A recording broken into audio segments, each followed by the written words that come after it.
بسم اللہ الرحمن الرحیم. دس از محمد اقبال فرام ٹورنٹو. السلام علیکم. سب سے پہلے جو بڑی تشویشناک خبر آ رہی ہے پاکستان سے، وہ سابقہ خاتون اول عمران خان کی بیگم صاحبہ بشریٰ بیگم کے بارے میں. ان کی طبیعت خراب ہے، کافی دنوں سے ان کی طبیعت خراب ہے. شاہین سے بھائی صاحب نے بھی اس پہ ٹویٹ کیا ہے اور اس کی اہمیت کو اجاگر کیا ہے، اس کی سنگینی کو اجاگر کیا ہے. ہم سب کو، پاکستان کی عوام کو، پی ٹی آئی کو، سب کو نوٹس لینا چاہیے اور آواز بلند کرنی چاہیے تاکہ ان کو میڈیکل فیسلٹی پرووائڈ کی جائے، ان کے متعلقہ ٹیسٹ کروائے جائیں اور ان کو ہاسپٹل میں منتقل کر کے ان کا باضابطہ علاج کروایا جائے اور اس بات کی انویسٹیگیشن کی جائے کہ آخر ان کی طبیعت کیسے خراب ہوئی ہے. کیا کہیں سوشل میڈیا پہ تو چل رہا ہے کہ انہیں زہر دینے کی کوشش کی جا رہی ہے. کہیں یہ جو ہماری ملٹری اسٹیبلشمنٹ ہے پہلے ٹارگٹ کر کے بشریٰ بیگم کو، بعد میں اس کا ریئیکشن دیکھنا چاہ رہے ہیں اور بعد میں وہ عمران خان کو بھی وہی ٹریٹمنٹ کریں گے. تو یہ بڑی تشویشناک خبر ہے، اس کے اوپر احتجاج کرنا چاہیے، ہم سب کو اپنی آواز اٹھانی چاہیے. دوسرا جناب، یہ جو اسلام آباد ہائی کورٹ نے وہ اسلام آباد کی 3 قومی اسمبلی کا نوٹیفکیشن معطل کر دیا ہے پہلے اسٹیپ پہ، اور بعد میں نوٹسز ایشو کر دیے ہیں متعلقہ لوگوں کو.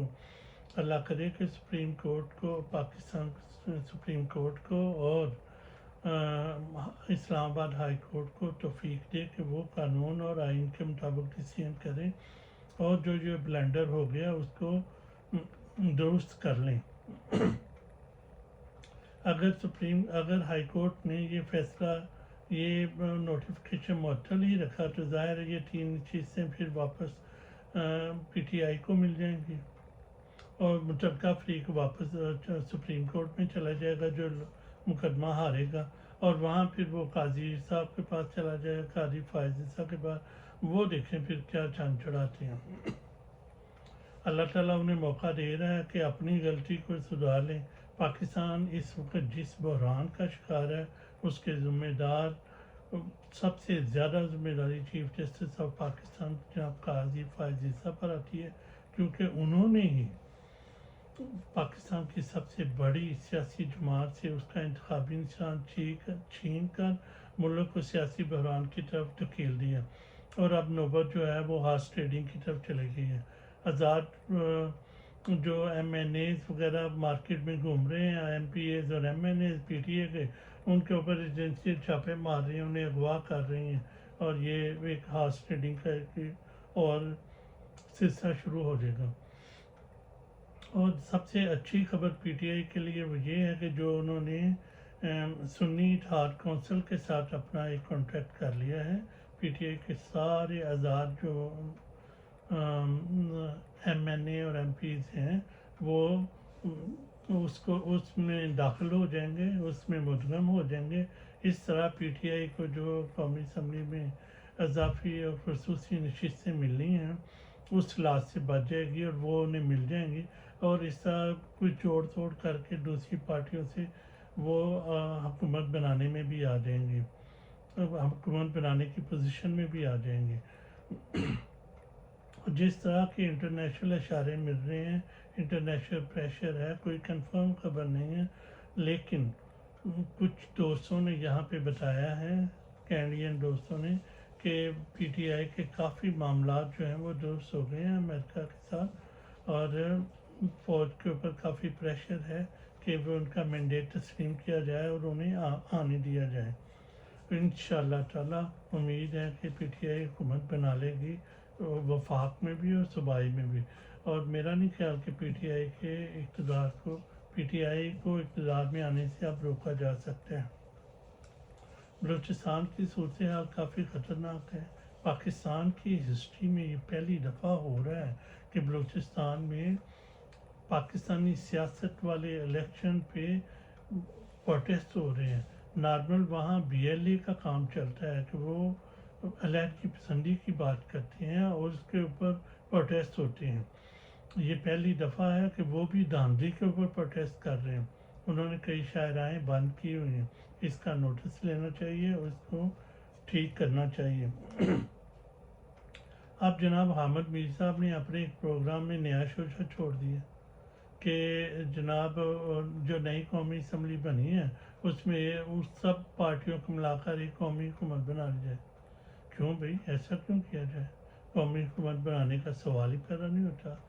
پاکستان کی فوج کو، پاکستان کی ملٹری اسٹیبلشمنٹ کو پی ٹی آئی کا جو ہے عوامی مینڈیٹ وہ تسلیم کرنا ہوگا، اور فارم 45 کے تحت جو بھی الیکشن کا رزلٹ بنتا ہے اس کو ریسٹور کرنا ہوگا، اور پی ٹی آئی کے حق حکمرانی کو تسلیم کرنا ہوگا۔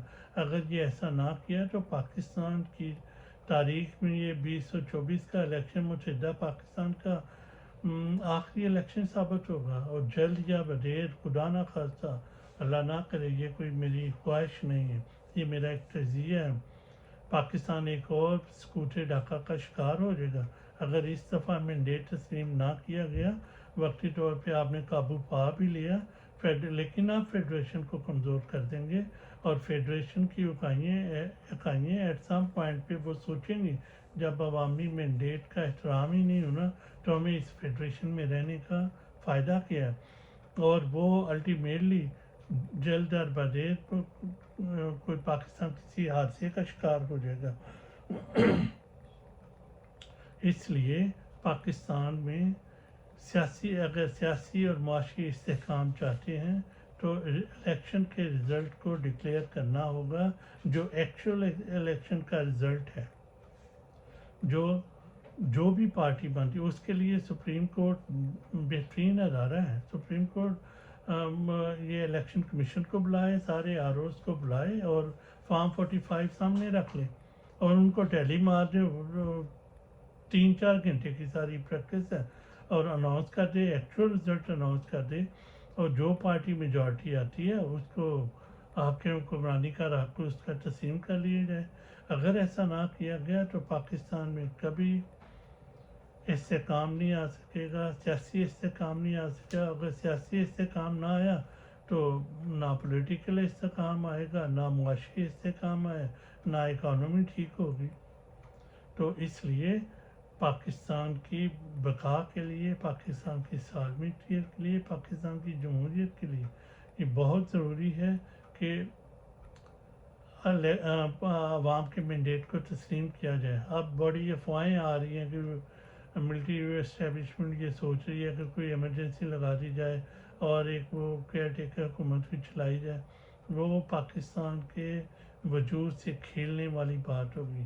ایسا ہرگز نہ کیا جائے، ایسا بالکل بھی نہیں کیا جانا چاہیے۔ پاکستان کی عوام کے مینڈیٹ کو تسلیم کرنا پڑے گا۔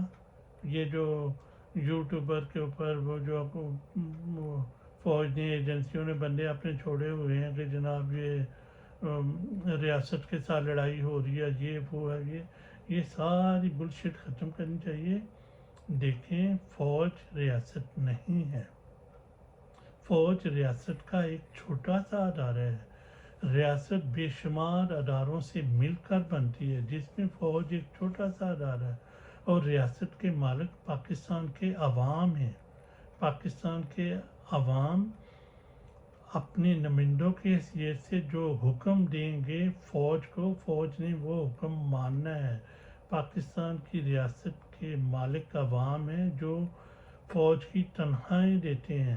انہوں نے فوج کو ہائر کیا ہوا ہے پاکستان کی سرحدوں کے ڈیفنس کے لیے، اور پاکستان کے دفاع کے لیے، پاکستان کے چوکیدار کے لیے، اور ہر وہ حکم ماننے کے لیے جو ریاست کے نمائندے انہیں دیں۔